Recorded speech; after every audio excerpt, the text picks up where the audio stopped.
श्रीमद् भगवद गीता सिर्फ एक धर्म के लिए नहीं है, बल्कि इसे धरती के हर इंसान को पढ़ना और समझना चाहिए, ताकि वो अपनी जिंदगी में सुख, शांति और सफलता को प्राप्त कर सके। कहा जाता है कि जिस घर में गीता का पाठ हर रोज पढ़ा जाता है या सुना जाता है, उस घर में भगवान श्री कृष्ण आते रहते हैं।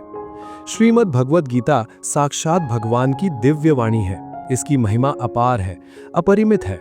उसका यथार्थ में वर्णन कोई नहीं कर सकता।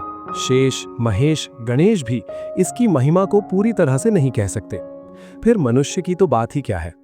भागवत गीता में कुल 18 अध्याय और 700 श्लोक है, जिसे सभी के लिए पढ़ पाना थोड़ा मुश्किल है। इसीलिए आज के इस बेहद ही खास वीडियो में हम श्रीमद् भगवत गीता के 18 अध्याय के 700 श्लोकों के सार के बारे में बात करेंगे, जिन्हें जानकर आप श्रीमद् भगवत गीता का सही मतलब समझ पाएंगे। इसलिए इन विचारों को आप हर रोज रात में सोने से पहले जरूर सुनें। तो चलिए जानते हैं भागवत गीता के 700 श्लोकों के सार के बारे में। भगवान श्री कृष्ण कहते हैं कि हे अर्जुन, मैं सभी प्राणियों के हृदय में स्थित सबका आत्मा हूँ। संपूर्ण प्राणियों का आदि, मध्य और अंत भी मैं ही हूँ। मैं सूर्य हूँ, मैं वेदों में सामवेद हूँ, देवों में इंद्र हूँ, इंद्रियों में मन हूँ, मैं ब्रह्मा हूँ, मैं विष्णु हूँ, मैं महेश हूँ। जलाशयों में मैं समुद्र हूँ, पर्वतों में मैं हिमालय हूँ। इस संपूर्ण संसार में तुम जो कुछ भी देख पाते हो, सब मैं ही हूँ। कोई आदमी चाहे लाख चीजें जान ले, चाहे वो पूरे जगत को जान ले, लेकिन अगर वो स्वयं को नहीं जानता तो वो अज्ञानी है। अगर कोई आपको ठुकरा दे तो बुरा मत मानना, क्योंकि वे वास्तव में आपकी कीमत नहीं जानते। जो रिश्ता हमें रुला दे, उससे गहरा कोई रिश्ता नहीं, और जो रिश्ता हमें रोता हुआ छोड़ दे, उससे कमजोर कोई रिश्ता नहीं। हमेशा शांत रहें, इससे आप अपने जीवन में खुद को बहुत मजबूत पाएंगे, क्योंकि लोहा ठंडा होने पर ही मजबूत होता है, पर गर्म होने पर तो उसे किसी भी आकार में ढाला जा सकता है। किसी विपत्ति के समय आपको ये 7 गुण बचाएंगे: आपका ज्ञान, आपकी विनम्रता, आपकी बुद्धि, आपके भीतर का साहस, आपके अच्छे कर्म, सच बोलने की आदत और ईश्वर में विश्वास। आत्मा हमेशा जानती है कि सही क्या है और गलत क्या है, लेकिन मनुष्य के सामने चुनौती तो मन को समझने की होती है। मुश्किल समय में व्यक्ति अकेला हो जाता है, लेकिन मुश्किलों की वजह से वही व्यक्ति मजबूत हो जाता है। जो आपको सम्मान दे, उसी को सम्मान दीजिए। हैसियत देखकर सर झुकाना कायरता का लक्षण है। हे अर्जुन, जो न कभी हर्षित होता है, न किसी से द्वेष करता है, न शोक करता है, न कामना करता है, जो शुभ और अशुभ संपूर्ण कर्मों का त्यागी है, वो ज्ञानी मनुष्य मुझको अति प्रिय है। मुझे पाने के 3 तरीके हैं: ध्यान योग, ज्ञान योग और कर्म योग, और इन सब में कर्म योग सबसे प्रधान है। किसी पर विश्वास करना हो तो उनकी बातों पर नहीं, उनकी हरकतों पर ध्यान दो। गुस्से के वक्त थोड़ा रुक जाने से और गलती के वक्त थोड़ा झुक जाने से जिंदगी और भी आसान हो जाती है। भगवान श्री कृष्ण कहते हैं, जो मनुष्य मुझे जान लेता है, वो जन्म मरण के बंधनों से मुक्त हो जाता है। जो मनुष्य भगवद गीता को पढ़कर उस पर अमल करता है, उसके सारे दुष्कर्म का प्रभाव समाप्त हो जाता है। जो भाग्य में है वो भाग कर आएगा, और जो भाग्य में नहीं है वो आकर भी भाग जाएगा। जैसे हवा के झोंके नाव को भटका देते हैं, वैसे ही मनुष्य की इच्छाएं बुद्धि को भटका देती हैं। एक समझदार व्यक्ति वही है जो दूसरों को देखकर उनकी विशेषताओं से सीखता है, उनसे तुलना और ईर्ष्या नहीं करता। शस्त्र केवल शरीर को घायल कर देते हैं, किंतु शब्द आत्मा को भी घायल कर देते हैं। जो मनुष्य अपने को परमात्मा से अलग नहीं समझता है और न ही शरीर से अपना कोई संबंध मानता है, वो सदा के लिए जन्म मरण से मुक्ति पा लेता है। जो व्यक्ति आध्यात्मिक जागरूकता के शिखर तक पहुंच चुके हैं, उनका मार्ग है निस्वार्थ कर्म, और जो भगवान के साथ संयोजित हो चुके हैं, उनका मार्ग स्थिरता और शांति है। मानव कल्याण ही भगवद गीता का प्रमुख उद्देश्य है। इसलिए मनुष्य को अपने कर्तव्यों का पालन करते समय मानव कल्याण को प्राथमिकता देना चाहिए। श्री कृष्ण कहते हैं, जो तुम्हारा साथ देता है तुम उसका साथ दो, जो तुम्हें धोखा देता है तुम उसे त्याग दो। जिस जगह आपका सम्मान नहीं हो वहां पर कभी जाना नहीं चाहिए, वरना लोग आपको कमजोर और बेवकूफ समझेंगे। जहां बारिश न हो वहां फसल खराब हो जाती है, और जहां संस्कार न हो वहां नस्ल भी खराब हो जाती है। जो लोग ये कहते हैं मेरे पास वक्त नहीं है, असल में उनके खास रिश्तों की गिनती में आपका नाम ही नहीं है। हे अर्जुन, वो जो वास्तविकता में मेरे उत्कृष्ट जन्म और गतिविधियों को समझता है, वो शरीर त्यागने के बाद पुनः जन्म नहीं लेता और मेरे परम धाम को प्राप्त होता है। वो व्यक्ति जो सभी इच्छाएं त्याग देता है और मैं और मेरा की लालसा और भावनाओं से मुक्त हो जाता है, उसे अपार शांति की प्राप्ति होती है। जिस मनुष्य के अंदर ज्ञान की कमी और ईश्वर में श्रद्धा नहीं होती, वो मनुष्य जीवन में कभी भी आनंद और सफलता को प्राप्त नहीं कर पाता है। ईश्वर ने हमें जो कुछ भी दिया है वही हमारे लिए पर्याप्त है, और यही एक अटल सत्य भी है। संयम, सदाचार, स्नेह एवं सेवा, ये गुण सत्संग के बिना नहीं आते हैं। ईश्वर से किए गए प्रार्थना से इंसान की परिस्थिति या तकदीर बदले या ना बदले, पर उस प्रार्थना से इंसान के चरित्र में जरूर बदलाव आता है। बात इतनी मधुर रखो कि कभी वापस भी लेनी पड़े तो आपको कड़वी ना लगे। खुद में थोड़ा स्वाभिमान होना जरूरी है, वरना लोग आपको वहां भी दबाने की कोशिश करेंगे जहां आपका अधिकार है। कोई एक महापुरुष ही आत्मा को आश्चर्य की भांति देखता है, वैसा ही कोई महापुरुष ही इसके तत्व का आश्चर्य की भांति वर्णन करता है, तथा दूसरा कोई अधिकारी पुरुष ही इसे आश्चर्य की भांति सुनता है, और कोई तो सुनकर भी इसको नहीं जानता है। श्री कृष्ण कहते हैं, दुख सुख को समान समझने वाले जिस धीर पुरुष को ये इंद्रिय और विषयों के संयोग व्याकुल नहीं करते, वो मोक्ष के योग्य होता है।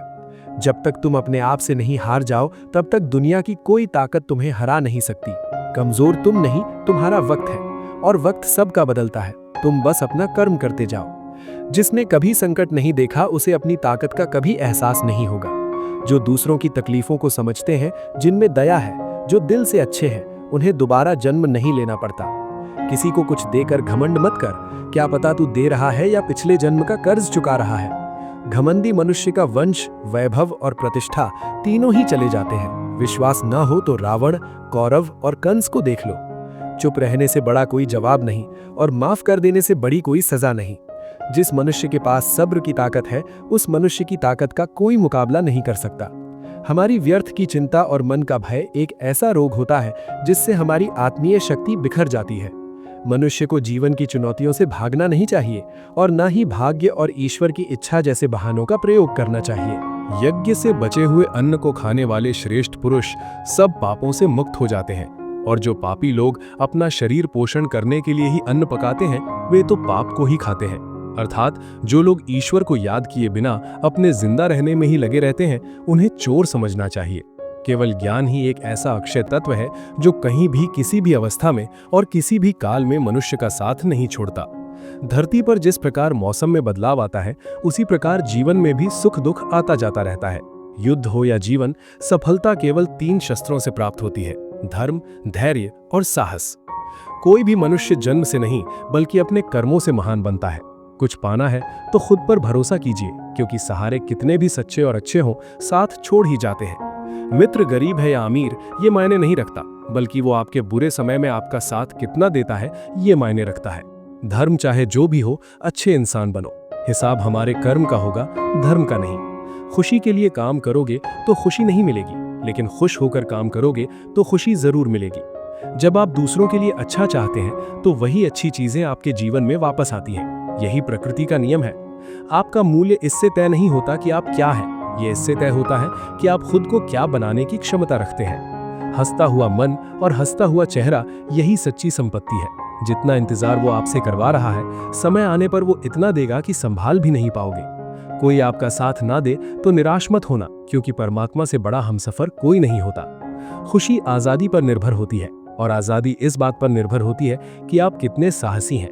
विश्वास के बगैर इस दुनिया में कोई भी रिश्ता ज्यादा देर तक कायम नहीं रह सकता। यदि किसी भूल के कारण कल का दिन दुख में बीता, तो उसे याद कर आज का दिन व्यर्थ ना करें। बहुत से ऐसे लोग हैं जो कर्म करते हुए ही परम सिद्धि को प्राप्त हुए थे। जनक आदि ज्ञानी जन भी आसक्ति रहित कर्म द्वारा ही परम सिद्धि को प्राप्त हुए थे। इसलिए मनुष्य को हमेशा अच्छे कर्म करने चाहिए और फल की अभिलाषा से दूर रहना चाहिए। हे अर्जुन, मेरा इन तीनों लोकों में न तो कुछ कर्तव्य है और न ही कोई वस्तु प्राप्त करने योग्य है, फिर भी मैं कर्म करते हुए अपने कर्तव्य का निर्वाह करता हूँ। श्री कृष्ण कहते हैं, हे पार्थ, यदि मैं कर्मों को करने में सावधानी न बरतूं तो बड़ा अनर्थ हो जाएगा, क्योंकि मनुष्य सब प्रकार से मेरे ही मार्ग का अनुसरण करते हैं। इस दुनिया में हारे हुए इंसान की, तकलीफ में पड़े हुए इंसान की कोई मदद नहीं करता, और अगर कोई इंसान थोड़ा सा सफल हो जाए तो उससे कोई खुश नहीं होता। इसीलिए अपना दुख किसी को बताओ मत और अपनी खुशी किसी के आगे जताओ मत। मनुष्य का आहार हमेशा सात्विक और संतुलित होना चाहिए। जिस इंसान को ये समझ नहीं कि क्या खाना चाहिए, कितना खाना चाहिए, कहाँ खाना चाहिए और कैसे खाना चाहिए, वो परमात्मा को कभी नहीं पा सकता। जो मंदबुद्धि मनुष्य सिर्फ दिखावे के लिए कहता है कि उसने समस्त इंद्रियों को वश में कर लिया है, परंतु वो मन ही मन उन इंद्रियों के विषयों का चिंतन करता रहता है, वह मनुष्य मिथ्याचारी अर्थात दंभी कहा जाता है। जो पुरुष परंपरा से नहीं चलता, सृष्टि चक्र के नियमों का पालन नहीं करता अर्थात अपने कर्तव्य का पालन नहीं करता, वह इंद्रियों के द्वारा भोगों को भोगने वाला पापी पुरुष व्यर्थ ही जीता है। परंतु जो मनुष्य आत्मा में ही रमण करने वाला और आत्मा में ही तृप्त तथा आत्मा में ही संतुष्ट हो, उसके लिए कोई कर्तव्य नहीं है। आत्मा का मतलब यहाँ सबसे बड़ा सच है, और जो सत्य को समझता है, सत्य में ही खुश होकर सत्य में ही रहता है, उसके लिए कोई कर्तव्य नहीं है। लेकिन ऐसा कोई लाखों करोड़ों में एक होता है। उस महापुरुष का इस विश्व में ना तो कर्म करने से कोई प्रयोजन रहता है और न कर्मों के न करने से ही कोई प्रयोजन रहता है, तथा संपूर्ण प्राणियों में भी इसका स्वार्थ से कोई संबंध नहीं रहता। कहने का सीधा मतलब है जिसे परमात्मा मिल चुका है। श्रीमद् भागवत गीता में श्री कृष्ण कहते हैं, असली शक्ति केवल बाहरी विजय में नहीं बल्कि भीतर की स्थिरता में है। जब परिस्थितियां विपरीत हों और सब कुछ अस्थिर लगे, तब भी यदि तुम्हारा मन शांत और अडिग है तो समझो कि तुम्हारे पास वास्तविक शक्ति है। बाहरी परिस्थितियां केवल अस्थायी हैं, लेकिन आंतरिक संतुलन तुम्हें अडिग रखता है। मनुष्य का सबसे बड़ा शत्रु उसका खुद का अहंकार और लालसा है। ये दोनों धीरे धीरे आत्मा को कमजोर कर देते हैं। लेकिन जब तुम स्वयं को नियंत्रित करना सीखते हो, अपने मन को संयमित करते हो और लालसा और अहंकार से मुक्त हो जाते हो, तब तुम्हारा जीवन सरल, सुंदर और सशक्त बन जाता है। सच्चा प्रेम केवल पाने का नाम नहीं है, ये देने का नाम है। बिना शर्त प्रेम करने वाला व्यक्ति ही वास्तविक आनंद और शांति का अनुभव करता है। प्रेम में स्वार्थ नहीं, केवल सेवा और समर्पण होना चाहिए। यही शक्ति है जो रिश्तों को समय और परिस्थिति से परे अटूट बनाती है। अकेलापन कभी कमजोरी नहीं है, बल्कि आत्मा की खोज का अवसर है। अकेले रहकर तुम्हें अपने भीतर की आवाज सुनने, अपनी असली क्षमता पहचानने और अपने डर और कमजोरियों का सामना करने का समय मिलता है। भीड़ के पीछे चलना आसान है, लेकिन अपनी राह खुद बनाना ही असली साहस है। श्री कृष्ण कहते हैं, हर असफलता जीवन का शिक्षक है। जो व्यक्ति अपनी गलतियों और असफलताओं से सीख लेता है, वही भविष्य में स्थायी सफलता हासिल करता है। असफलता का डर छोड़ दो, क्योंकि वही तुम्हें भीतर से मजबूत बनाने और असली जीत के लिए तैयार करने वाली है। त्याग और समर्पण केवल दूसरों के लिए नहीं, बल्कि स्वयं के लिए भी आवश्यक है। जब तुम अपने अहंकार, लालसा और मोह को त्यागते हो, तब तुम्हारे भीतर शांति, संतोष और शक्ति उत्पन्न होती है। यही त्याग जीवन को हल्का और सुंदर बनाता है। मनुष्य का वास्तविक सौंदर्य उसके चरित्र, कर्म और हृदय की शुद्धता में है। केवल बाहरी रूप को सजाना पर्याप्त नहीं है। जब भीतर का मन और आत्मा सुंदर होती है, तभी जीवन का हर अनुभव प्रगल्भ और सार्थक लगता है। धैर्य जीवन की सबसे बड़ी शक्ति है। जो व्यक्ति धैर्य खो देता है, वह परिस्थिति के हाथों खेल बन जाता है। लेकिन जो व्यक्ति हर कठिनाई और बाधा के बावजूद डटा रहता है, वह हर चुनौती में विजेता बन जाता है। धैर्य ही सफलता और स्थिरता की नींव है। समस्या और कठिनाइयां डराने के बजाय तुम्हें सिखाने और मजबूत बनाने के लिए आती हैं। यदि तुम उन्हें अवसर मानकर सामना करोगे, तो वे तुम्हें और अधिक सक्षम और बुद्धिमान बनाएंगी। वही व्यक्ति जो समस्याओं से भागता है, अंततः अवसर खो देता है। श्री कृष्ण कहते हैं, सच्चा आत्मविश्वास बाहरी सफलता में नहीं, बल्कि भीतर की स्थिरता और संतोष में है। यदि तुम्हारा मन शांत, आत्मा स्थिर और हृदय करुणामय है, तो कोई भी बाहरी परिस्थिति तुम्हें हरा नहीं सकती। वास्तविक विजय भीतर से आती है। हर कदम, चाहे छोटा क्यों ना हो, जीवन की यात्रा में महत्वपूर्ण है। छोटी छोटी कोशिशें ही बड़े परिवर्तन का आधार बनती हैं। यदि तुम निरंतर प्रयास करते रहो, तो एक दिन तुम्हें पीछे मुड़कर देखने की आवश्यकता नहीं पड़ेगी। मौन की शक्ति को समझो। कभी कभी चुप रहना सही समय पर बोलने से अधिक प्रभावी होता है। मौन में गहरी सोच, समझ और शक्ति छिपी होती है।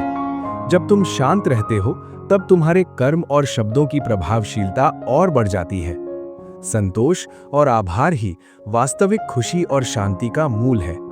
यदि तुम केवल बाहरी वस्तुओं में खुशियां ढूंढते हो, तो उनका खोना दुखदाई होगा। आभार और संतोष से भरा मन हमेशा स्थिर, हल्का और प्रसन्न रहता है। अपनी गलतियों और विफलताओं को स्वीकार करना ही आत्मसुधार और विकास की नींव है। जब तक तुम स्वयं की कमियों को नहीं देखोगे और उन्हें सुधारने का प्रयास नहीं करोगे, तब तक तुम्हारा विकास अधूरा रहेगा। श्री कृष्ण कहते हैं, हर अनुभव, चाहे सुखद हो या दुखद, तुम्हें जीवन का पाठ पढ़ाने के लिए आता है। जो व्यक्ति हर अनुभव को स्वीकार करता है, वही बुद्धिमान बनता है। अनुभव केवल जीवन की किताब का पन्ना नहीं, बल्कि वो शिक्षक है जो हमेशा तुम्हारे साथ है। सच्चा साहस केवल लड़ाई में नहीं, बल्कि भीतर के डर और कमजोरियों का सामना करने में है। जब तुम अपने भीतर की असली शक्ति को पहचानते हो और उसका सामना करते हो, तब तुम्हारा जीवन स्वतंत्र और सशक्त बन जाता है। जीवन का असली उद्देश्य केवल प्राप्त करना नहीं, बल्कि अपने भीतर अच्छाई, प्रेम और करुणा उत्पन्न करना है। जब तुम खुद को सशक्त और सजग बनाते हो, तब तुम्हारा जीवन दूसरों के लिए प्रेरणा बन जाता है और असली मूल्य प्राप्त करता है। कभी-कभी जीवन तुम्हारे लिए उस दरवाजे की तरह होता है जो खुलता नहीं दिखता, पर याद रखो, हर दरवाजा जो बाहरी दुनिया में बंद लगता है, वो भीतर से तुम्हारी हिम्मत और विश्वास की परीक्षा ले रहा होता है। तो वो व्यक्ति भीतर से साहसी होता है, वही बंद दरवाजों के पार जाकर नई दुनिया देखता है। डर, असफलता, निराशा, ये सब केवल संकेत हैं कि तुम अभी अपनी शक्ति पहचानने वाले हो। मनुष्य की असली लड़ाई हमेशा बाहर की दुनिया से नहीं होती, बल्कि अपने भीतर के अव्यवस्थित विचारों, अपने अहंकार और अपने डर से होती है। जब तुम अपने मन को शांत करते हो और अपने भीतर की आवाज सुनते हो, तभी तुम्हें समझ में आता है कि असली विजय केवल बाहरी जीत से नहीं, बल्कि अपने आप को जीतने से मिलती है। कभी अपने दुख को दूसरों की अपेक्षाओं के अनुसार ना तौलो। तुम्हारा दर्द केवल तुम्हारा है और उसे केवल तुम ही समझ सकते हो। दूसरों के समझने की कोशिश में अपना समय मत गवाओ। तुम्हारा अनुभव, तुम्हारी पीड़ा और तुम्हारा मौन, यही तुम्हारे असली शिक्षक हैं। श्री कृष्ण कहते हैं, खुद को पहचानो और अपनी अनोखी पहचान पर गर्व करो। दूसरों की अपेक्षाओं के अनुसार जीना आसान है, लेकिन ये तुम्हें भीतर से खोखला कर देता है। जो व्यक्ति अपनी आत्मा की आवाज सुनता है और उसी पर चलता है, वही सच्चे अर्थों में स्वतंत्र होता है। दूसरों की राय को अपने मूल्य का मापदंड मत बनने दो। सच्चा सुख बाहरी वस्तुओं में नहीं, भीतर की संतुष्टि में है। धन, पद और प्रसिद्धि क्षणिक है। यदि तुम भीतर से संतुष्ट और शांत रहो, तो दुनिया के कोई भी संघर्ष तुम्हें हरा नहीं सकते। संतोष और आभार से भरा मन ही सबसे बड़ा खजाना है। दूसरों को माफ करना केवल उनका नहीं, तुम्हारे लिए भी महत्वपूर्ण है। जो व्यक्ति अपने हृदय से कड़वाहट और क्रोध को निकाल देता है, वो भीतर से हल्का और मुक्त हो जाता है। क्षमा केवल दूसरों को छोड़ना नहीं है, बल्कि अपने आप को बोझ मुक्त करना है। असफलता जीवन का हिस्सा है और ये तुम्हें कमजोर नहीं, बल्कि मजबूत बनाती है। हार को अंतिम ना मानो, बल्कि इसे सीख और अनुभव का माध्यम समझो। हर बार गिरने के बाद उठना ही असली विजय है। जो व्यक्ति इस सीख को अपनाता है, वही अंत में शिखर पर पहुंचता है। श्री कृष्ण कहते हैं, समय की कद्र करना सीखो। हर क्षण अमूल्य है और एक बार बीत जाने के बाद लौटकर नहीं आता। जो लोग समय का सही उपयोग करते हैं, वही जीवन में स्थायी सफलता और शांति पाते हैं। समय केवल अवसर ही नहीं, बल्कि जीवन की सबसे बड़ी शिक्षक भी है। अकेलापन कभी कमजोरी नहीं है, बल्कि शक्ति का स्रोत है। अकेले रहकर तुम अपने मन और आत्मा की आवाज सुन सकते हो, अपने भीतर छुपी शक्ति को पहचान सकते हो और वास्तविक शांति पा सकते हो। भीड़ के पीछे चलने से बेहतर है अपनी राह खुद बनाना। सपने बड़े रखो और उनका पीछा करो। सपनों का असली मूल्य तभी समझ में आता है जब उन्हें कर्म में बदला जाए। केवल सोचने से कुछ नहीं बदलता। हर दिन, हर पल एक नया अवसर है। यदि तुमने इसे खो दिया, तो कल का दिन भी अधूरा रहेगा। प्रेम केवल पाने का नाम नहीं है, ये देने का नाम है। बिना शर्त प्रेम करने वाला व्यक्ति ही सच्चे सुख और संतोष को अनुभव कर सकता है। जब तुम दूसरों के जीवन में खुशियां लाते हो, तो तुम स्वयं को भी अमूल्य आनंद देते हो। श्री कृष्ण कहते हैं, देखे हैं, मौन की ताकत को समझो। कभी-कभी चुप रहना सही समय पर बोलने से अधिक प्रभावशाली होता है। मौन में एक ऐसी शक्ति होती है जो शोर से कहीं अधिक गहरी और स्थायी होती है। कभी अपने अतीत को बोझ मत बनने दो। गलतियों और विफलताओं को अनुभव समझो। वही अनुभव तुम्हें मजबूत बनाते हैं और भविष्य के लिए दिशा दिखाते हैं। अपने अतीत से डरने के बजाय उसे गले लगाओ और सीखों को अपनाओ। सच्ची स्वतंत्रता भीतर से आती है। जब तुम्हारा मन इच्छाओं और भय से मुक्त होता है, तभी जीवन का असली आनंद मिलता है। बाहरी परिस्थितियां चाहे जैसी भी हों, भीतर से स्वतंत्र व्यक्ति कभी हार नहीं मानता। हर समस्या के भीतर एक अवसर छुपा होता है। जो व्यक्ति समस्या को चुनौती समझकर उसका सामना करता है, वही अवसर का लाभ उठा पाता है। समस्या डराने के बजाय तुम्हारे भीतर छुपी शक्ति को जगाती है। श्री कृष्ण कहते हैं, असली महानता बाहरी पदों या सम्मान में नहीं, बल्कि दूसरों के जीवन को सरल बनाने और उन्हें प्रेरित करने में है। जो व्यक्ति अपने कर्मों और प्रेम से दूसरों को उठाता है, वही सच्चा महान कहलाता है। अपने भीतर करुणा और दया को विकसित करो। वही ताकत है जो तुम्हें हर परिस्थिति में अडिग बनाती है। दूसरों की मदद करना केवल उनका नहीं, तुम्हारे लिए भी आशीर्वाद है। दोस्तों, इस वीडियो में बस इतना ही। मैं आशा करता हूं कि आपको इस वीडियो से बहुत कुछ जानने को मिला होगा।